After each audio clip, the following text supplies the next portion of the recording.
So, hello guys, this is Kunal from Gettobyte Technologies, and in this demo, we are just going to show you the bring up a small demo just for the CAN transmission and reception using the i.MX93 development microprocessor of NXP Semiconductors using their Freedom development board.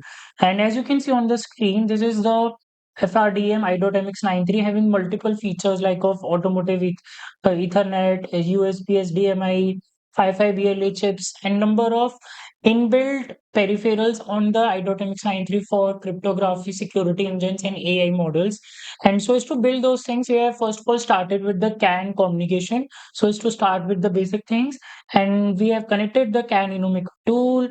Booted the Linux like NXP already gives the by default Linux OS in the Octo build, but over it we have started the IDO via the CAN, and the CAN transmission is continuously happening on a loop as made a bash script onto its Linux GUI. Okay, so I just want to show a small bring up and demo activity.